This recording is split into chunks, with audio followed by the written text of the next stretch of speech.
Short Stories by Beatrix Potter. Part 2.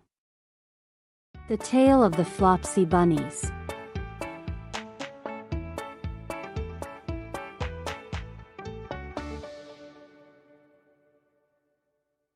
It is said that the effect of eating too much lettuce is soporific. I have never felt sleepy after eating lettuces, but then I am not a rabbit. They certainly had a very soporific effect upon the Flopsy Bunnies. When Benjamin Bunny grew up, he married his cousin Flopsy. They had a large family, and they were very improvident and cheerful. I do not remember the separate names of their children. They were generally called the Flopsy Bunnies. As there was not always quite enough to eat, Benjamin used to borrow cabbages from Flopsy's brother, Peter Rabbit, who kept a nursery garden. Sometimes Peter Rabbit had no cabbages to spare. When this happened, the Flopsy Bunnies went across the field to a rubbish heap. In the ditch outside Mr. McGregor's garden, Mr. McGregor's rubbish heap was a mixture. There were jam pots and paper bags, and mountains of chopped grass from the mowing machine, which always tasted oily, and some rotten vegetable marrows and an old boot or two. One day, oh joy, there were a quantity of overgrown lettuces, which had shot into flour. The Flopsy Bunnies simply stuffed lettuces. By degrees, one after another, they were overcome with slumber, and lay down in the mown grass. Benjamin was not so much overcome as his children. Before going to sleep he was sufficiently wide awake to put a paper bag over his head to keep off the flies. The little Flopsy Bunnies slept delightfully in the warm sun. From the lawn beyond the garden came the distant clackety sound of the mowing machine. The bluebottles buzzed about the wall, and a little old mouse picked over the rubbish among the jam pots. I can tell you her name. She was called Thomasina Tittlemouse, a wood mouse with a long tail. She rustled across the paper bag and awakened Benjamin Bunny. The mouse apologized profusely, and said that she knew Peter Rabbit. While she and Benjamin were talking, close under the wall, they heard a heavy tread above their heads, and suddenly Mr. McGregor emptied out a sackful of lawn mowings right upon the top of the sleeping Flopsy Bunnies. Benjamin shrank down under his paper bag. The mouse hid in a jam pot. The little rabbits smiled sweetly in their sleep under the shower of grass. They did not awake because the lettuces had been so soporific. They dreamt that their mother Flopsy was tucking them up in a hay bed. Mr. McGregor looked down after emptying his sack. He saw some funny little brown tips of ears sticking up through the lawn mowings. He stared at them for some time. Presently a fly settled on one of them and it moved. Mr. McGregor climbed down on to the rubbish heap. 1, 2, 3, 4, 5, 6 little rabbits, said he as he dropped them into his sack. The Flopsy Bunnies dreamt that their mother was turning them over in bed. They stirred a little in their sleep, but still they did not wake up. Mr. McGregor tied up the sack and left it on the wall. He went to put away the mowing machine. While he was gone, Mrs. Flopsy Bunny, who had remained at home, came across the field. She looked suspiciously at the sack and wondered where everybody was. Then the mouse came out of her jam pot, and Benjamin took the paper bag off his head, and they told the doleful tale. Benjamin and Flopsy were in despair. They could not undo the string. But Mrs. Tittlemouse was a resourceful person. She nibbled a hole in the bottom corner of the sack. The little rabbits were pulled out and pinched to wake them. Their parents stuffed the empty sack with 3 rotten vegetable marrows, an old blacking brush and 2 decayed turnips. Then they all hid under a bush and watched for Mr. McGregor. Mr. McGregor came back and picked up the sack, and carried it off. He carried it hanging down, as if it were rather heavy. the Flopsy bunnies followed at a safe distance. They watched him go into his house. And then they crept up to the window to listen. Mr. McGregor threw down the sack on the stone floor in a way that would have been extremely painful to the Flopsy bunnies, if they had happened to have been inside it. They could hear him drag his chair on the flags, and chuckle. 1, 2, 3, 4, 5, 6 little rabbits, said Mr. McGregor. Eh? What's that? What have they been spoiling now? Inquired Mrs. McGregor. 1, 2, 3, 4, 5, 6 little fat rabbits, repeated Mr. McGregor, counting on his fingers. 1, 2, 3, don't you be silly. What do you mean, you silly old man? In the sack. 1, 2, 3, 4, 5, 6, replied Mr. McGregor. The youngest Flopsy bunny got upon the windowsill. Mrs. McGregor took hold of the sack and felt it. She said she could feel 6, but they must be old rabbits, because they were so hard and all different shapes, not fit to eat. But the skins will do fine to line my old cloak. Line your old cloak, shouted Mr. McGregor. I shall sell them and buy myself bocce, rabbit tobacco. I shall skin them and cut off their heads. Mrs. McGregor untied the sack and put her hand inside. When she felt the vegetables she became very, very angry. She said that Mr. McGregor had done it a purpose, and Mr. McGregor was very angry too. One of the rotten marrows came flying through the kitchen window and hit the youngest Flopsy bunny. It was rather hurt. Then Benjamin and Flopsy thought that it was time to go home. So Mr. McGregor did not get his tobacco, and Mrs. McGregor did not get her rabbit skins. But next Christmas Thomasina Tittlemouse got a present of enough rabbit wool to make herself a cloak and a hood, and a handsome muff and a pair of warm mittens. The Tale of the Pie and the Patty Pan.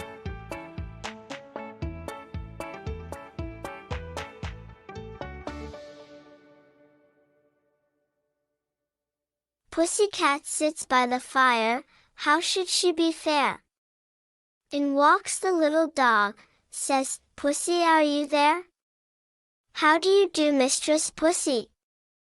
Mistress Pussy, how do you do? I thank you kindly, little dog. I fare as well as you, old rhyme. Once upon a time there was a pussycat called Ribby, who invited a little dog called Duchess to tea. Come in good time, my dear Duchess, said Ribby's letter, and we will have something so very nice. I am baking it in a pie dish with a pink rim. You never tasted anything so good, and you shall eat it all. I will eat muffins, my dear Duchess, wrote Ribby. Duchess read the letter and wrote an answer. I will come with much pleasure at 4:15. But it is very strange.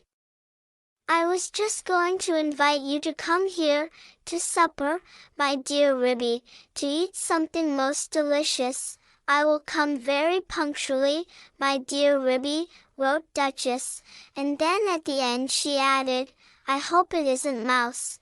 And then she thought that did not look quite polite, so she scratched out, isn't mouse, and changed it to, I hope it will be fine, and she gave her letter to the postman. But she thought a great deal about Ribby's pie, and she read Ribby's letter over and over again. I am dreadfully afraid it will be mouse, said Duchess to herself. I really couldn't eat mouse pie. And I shall have to eat it, because it is a party. And my pie was going to be veal and ham. A pink and white pie dish. And so is mine, just like Ribby's dishes. They were both bought at Tabitha Twitchit's. Duchess went into her larder and took the pie off a shelf and looked at it. It is all ready to put into the oven. Such lovely pie crust, and I put in a little tin patty pan to hold up the crust, and I made a hole in the middle with a fork to let out the steam. A pink Oh, and I white do wish pie I dish, could eat my and own you pie, shall eat it all. instead of a pie made of You mouse. means me, Duchess then considered Ribby and is not considered going to and even read taste the letter pie again. herself. A pink and white pie dish. Ribby is sure to go out to buy the muffins. Oh, what a good idea! Why shouldn't I rush along and put my pie into Ribby's oven when Ribby isn't there? Duchess was quite delighted with her own cleverness. Ribby in the meantime had received Duchess's answer, and as soon as she was sure that the little dog could come, she popped her pie into the oven. There were 2 ovens, one above the other. Some other knobs and handles were only ornamental and not intended to open. Ribby put the pie into the lower oven. The door was very stiff. "The top oven bakes too quickly," said Ribby to herself. "It is a pie of the most delicate and tender mouse minced up with bacon. And I have taken out all the bones, because Duchess did nearly choke herself with a fish bone last time I gave a party. She eats a little fast, rather big mouthfuls. But a most genteel and elegant little dog, infinitely superior company to Cousin Tabitha Twitchit." Ribby put on some coal and swept up the hearth. Then she went out with a can to the well, for water to fill up the kettle. Then she began to set the room in order, for it was the sitting room as well as the kitchen. She shook the mats out at the front door and put them straight. The hearth rug was a rabbit skin. She dusted the clock and the ornaments on the mantelpiece, and she polished and rubbed the tables and chairs. Then she spread a very clean white tablecloth, and set out her best china tea set, which she took out of a wall cupboard near the fireplace. The teacups were white with a pattern of pink roses, and the dinner plates were white and blue. When Ribby had laid the table, she took a jug and a blue and white dish, and went out down the field to the farm, to fetch milk and butter. When she came back, she peeped into the bottom oven. The pie looked very comfortable. Ribby put on her shawl and bonnet and went out again with a basket, to the village shop to buy a packet of tea, a pound of lump sugar, and a pot of marmalade, and just at the same time, Duchess came out of her house, at the other end of the village. Ribby met Duchess halfway down the street, also carrying a basket, covered with a cloth. They only bowed to one another. They did not speak, because they were going to have a party. As soon as Duchess had got round the corner out of sight, she simply ran straight away to Ribby's house.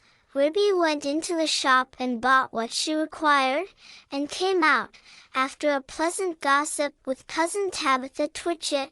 Cousin Tabitha was disdainful afterwards in conversation. A little dog indeed! Just as if there were no cats in Sorry! And a pie for afternoon tea! The very idea, said Cousin Tabitha Twitchit.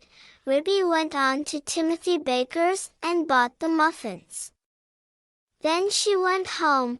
There seemed to be a sort of scuffling noise in the back passage, as she was coming in at the front door. "I trust that is not that pie. The spoons are locked up, however," said Ribby, but there was nobody there. Ribby opened the bottom oven door with some difficulty, and turned the pie. There began to be a pleasing smell of baked mouse. Duchess, in the meantime, had slipped out at the back door. It is a very odd thing that Ribby's pie was not in the oven when I put mine in. And I can't find it anywhere. I have looked all over the house. I put my pie into a nice hot oven at the top. I could not turn any of the other handles. I think that they are all shams, said Duchess, but I wish I could have removed the pie made of mouse. I cannot think what she has done with it. I heard Ribby coming and I had to run out by the back door. Duchess went home and brushed her beautiful black coat, and then she picked a bunch of flowers in her garden as a present for Ribby, and passed the time until the clock struck 4. Ribby, having assured herself by careful search that there was really no one hiding in the cupboard or in the larder, went upstairs to change her dress. She put on a lilac silk gown for the party, and an embroidered muslin apron and tippet. It is very strange, said Ribby. I did not think I left that drawer pulled out. Has somebody been trying on my mittens? She came downstairs again, and made the tea, and put the teapot on the hob. She peeped again into the bottom oven. The pie had become a lovely brown, and it was steaming hot. She sat down before the fire to wait for the little dog. I am glad I used the bottom oven, said Ribby. The top one would certainly have been very much too hot. I wonder why that cupboard door was open. Can there really have been someone in the house? Very punctually at 4 o'clock, Duchess started to go to the party. She ran so fast through the village that she was too early, and she had to wait a little while in the lane that leads down to Ribby's house. I wonder if Ribby has taken my pie out of the oven yet, said Duchess, and whatever can have become of the other pie made of mouse. At 4:15 to the minute, there came a most genteel little tap-tappity. Is Mrs. Ribston at home? Inquired Duchess in the porch. Come in. And how do you do, my dear Duchess? Cried Ribby. I hope I see you well. Quite well, I thank you. And how do you do, my dear Ribby? Said Duchess. I've brought you some flowers. What a delicious smell of pie! Oh, what lovely flowers! Yes, it is mouse and bacon. Do not talk about food, my dear Ribby, said Duchess. What a lovely white tea cloth! Is it done to a turn? Is it still in the oven? I think it wants another 5 minutes, said Ribby. Just a shade longer. I will pour out the tea while we wait. Do you take sugar, my dear Duchess? Oh yes, please. My dear Ribby, and may I have a lump upon my nose?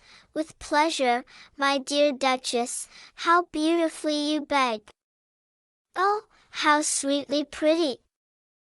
Duchess sat up with the sugar on her nose and sniffed. How good that pie smells! I do love veal and ham, I mean to say mouse and bacon. She dropped the sugar in confusion, and had to go hunting under the tea table, so did not see which oven Ribby opened in order to get out the pie. Ribby set the pie upon the table. There was a very savory smell. Duchess came out from under the tablecloth munching sugar, and sat up on a chair. I will first cut the pie for you. I am going to have muffin and marmalade, said Ribby. Do you really prefer muffin?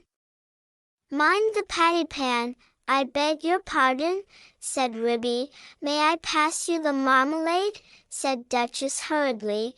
The pie proved extremely toothsome, and the muffins light and hot. They disappeared rapidly, especially the pie. I think, thought the Duchess to herself, I think it would be wiser if I helped myself to pie, though Ribby did not seem to notice anything when she was cutting it. What very small fine pieces it has cooked into! I did not remember that I had minced it up so fine. I suppose this is a quicker oven than my own. How fast Duchess is eating, thought Ribby to herself. As she buttered her fifth muffin, the pie dish was emptying rapidly. Duchess had had 4 helps already, and was fumbling with the spoon. "A little more bacon, my dear Duchess," said Ribby. "Thank you, my dear Ribby, I was only feeling for the patty pan." "The patty pan? My dear Duchess, the patty pan that held up the pie crust," said Duchess, blushing under her black coat. "Oh, I didn't put one in, my dear Duchess," said Ribby. "I don't think that it is necessary in pies made of mouse." Duchess fumbled with the spoon. "I can't find it," she said anxiously. "There isn't a patty pan," said Ribby, looking perplexed. "Yes, indeed, my dear Ribby, where can it have gone to?" said Duchess. "There most certainly is not one, my dear Duchess. I disapprove of tin articles in puddings and pies. It is most undesirable, especially when people swallow in lumps," she added in a lower voice. Duchess looked very much alarmed, and continued to scoop the inside of the pie dish. "My great-aunt Squintina, grandmother of Cousin Tabitha Twitchit, died of a thimble in a Christmas plum pudding. I never put any article of metal in my puddings or pies." Duchess looked aghast, and tilted up the pie dish. "I have only 4 patty pans, and they are all in the cupboard." Duchess set up a howl. "I shall die! I shall die! I have swallowed a patty pan. Oh, my dear Ribby, I do feel so ill. It is impossible, my dear Duchess. There was not a patty pan." Duchess moaned and whined and rocked herself about. "Oh, I feel so dreadful. I have swallowed a patty pan." "There was nothing in the pie," said Ribby severely. "Yes, there was, my dear Ribby. I am sure I have swallowed it. Let me prop you up with a pillow, my dear Duchess. Where do you think you feel it? Oh, I do feel so ill all over me, my dear Ribby. I have swallowed a large tin patty pan with a sharp scalloped edge. Shall I run for the doctor? I will just lock up the spoons. Oh yes, yes. Fetch Dr. Maggotty, my dear Ribby. He is a pie himself. He will certainly understand." Ribby settled Duchess in an armchair before the fire, and went out and hurried to the village to look for the doctor. She found him at the smithy. He was occupied in putting rusty nails into a bottle of ink, which he had obtained at the post office. "Gammon? Ha!" said he, with his head on one side. Ribby explained that her guest had swallowed a patty pan. "Spinach? Ha!" said he, and accompanied her with alacrity. He hopped so fast that Ribby had to run. It was most conspicuous. All the village could see that Ribby was fetching the doctor. "I knew they would overeat themselves," said Cousin Tabitha Twitchit. But while Ribby had been hunting for the doctor, a curious thing had happened to Duchess, who had been left by herself, sitting before the fire, sighing and groaning and feeling very unhappy. "How could I have swallowed it? Such a large thing as a patty pan." She got up and went to the table, and felt inside the pie dish again with a spoon. "No, there is no patty pan, and I put one in, and nobody has eaten pie except me. So I must have swallowed it." She sat down again, and stared mournfully at the grate. The fire crackled and danced, and something sizzled. Duchess started. She opened the door of the top oven. Out came a rich steamy flavor of veal and ham, and there stood a fine brown pie, and through a hole in the top of the pie crust there was a glimpse of a little tin patty pan. Duchess drew a long breath. Then I must have been eating mouse. No wonder I feel ill. But perhaps I should feel worse if I had really swallowed a patty pan. Duchess reflected, what a very awkward thing to have to explain to Ribby. I think I will put my pie in the backyard and say nothing about it. When I go home, I will run round and take it away. She put it outside the back door, and sat down again by the fire, and shut her eyes. When Ribby arrived with the doctor, she seemed fast asleep. Gammon, ha, ha, said the doctor. I am feeling very much better, said Duchess, waking up with a jump. I am truly glad to hear it. He has brought you a pill, my dear Duchess. I think I should feel quite well if he only felt my pulse, said Duchess, backing away from the magpie, who sidled up with something in his beak. It is only a bread pill. You had much better take it. Drink a little milk, my dear Duchess. Gammon? Gammon? Said the doctor, while Duchess coughed and choked. Don't say that again, said Ribby, losing her temper. Here, take this bread and jam, and get out into the yard. Gammon and spinach. Ha ha! Shouted Dr. Maggotty triumphantly outside the back door. I am feeling very much better, my dear Ribby, said Duchess. Do you not think that I had better go home before it gets dark? Perhaps it might be wise, my dear Duchess. I will lend you a nice warm shawl, and you shall take my arm. I would not trouble you for worlds. I feel wonderfully better. One pill of Dr. Maggotty, indeed it is most admirable, if it has cured you of a patty pan. I will call directly after breakfast to ask how you have slept. Ribby and Duchess said goodbye affectionately, and Duchess started home. Halfway up the lane she stopped and looked back. Ribby had gone in and shut her door. Duchess slipped through the fence, and ran round to the back of Ribby's house, and peeped into the yard. Upon the roof of the pigsty sat Dr. Maggotty and 3 jackdaws. The jackdaws were eating pie crust, and the magpie was drinking gravy out of a patty pan. Gammon, ha, ha, he shouted when he saw Duchess's little black nose peeping round the corner. Duchess ran home feeling uncommonly silly. When Ribby came out for a pailful of water to wash up the tea things, she found a pink and white pie dish lying smashed in the middle of the yard. The patty pan was under the pump, where Dr. Maggotty had considerately left it. Ribby stared with amazement. Did you ever see the like? So there really was a patty pan? But my patty pans are all in the kitchen cupboard. Well, I never did. Next time I want to give a party, I will invite Cousin Tabitha Twitchit. The end. I hope you enjoyed. Don't forget to subscribe for more stories. Goodbye.